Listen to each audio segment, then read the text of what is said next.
The spacecraft was a long way from home. I thought it might be a good idea, just after Saturn, to have them take one last glance homeward. From Saturn, the Earth would appear too small for Voyager to make out any detail. Our planet would be just a point of light, a lonely pixel, hardly distinguishable from the many other points of light Voyager would see, nearby planets, far-off suns. But precisely because of the obscurity of our world thus revealed, such a picture might be worth having.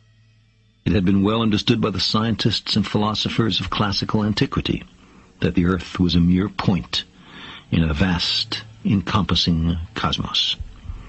But no one had ever seen it as such.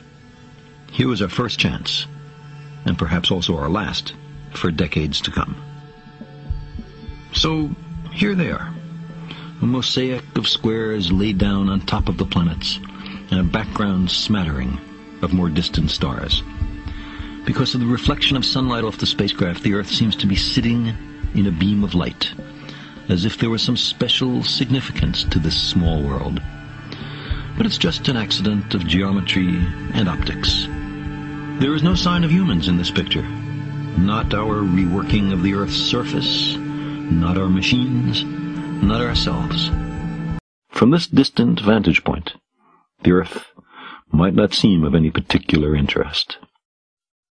But for us, it's different. Consider again that dot. That's here. That's home. That's us.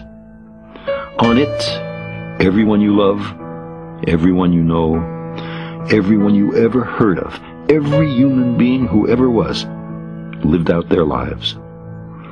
The aggregate of our joy and suffering, thousands of confident religions, ideologies, and economic doctrines, every hunter and forager, every hero and coward, every creator and destroyer of civilization, every king and peasant, every young couple in love, every mother and father, hopeful child, inventor and explorer, every teacher of morals, every corrupt politician, every superstar, every supreme leader, every saint and sinner in the history of our species lived there, on the mote of dust, suspended in a sunbeam.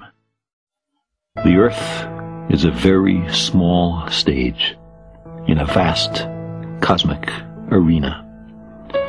Think of the rivers of blood spilled by all those generals and emperors, so that in glory and triumph they could become the momentary masters of a fraction of a dot. Think of the endless cruelties visited by the inhabitants of one corner of this pixel on the scarcely distinguishable inhabitants of some other corner. How frequent their misunderstandings, how eager they are to kill one another, how fervent their hatreds. Our posturings, our imagined self-importance, the delusion that we have some privileged position in the universe, are challenged by this point of pale light. Our planet is a lonely speck in the great enveloping cosmic dark.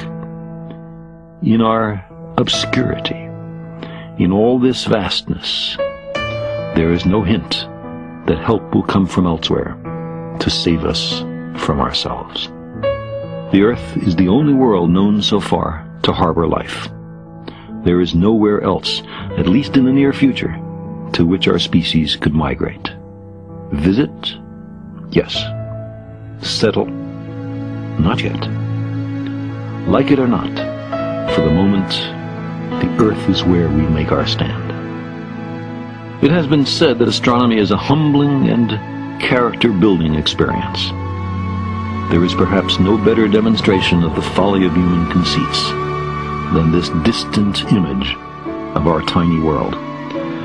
To me, it underscores our responsibility to deal more kindly with one another and to preserve and cherish the pale blue dot, the only home we've ever known.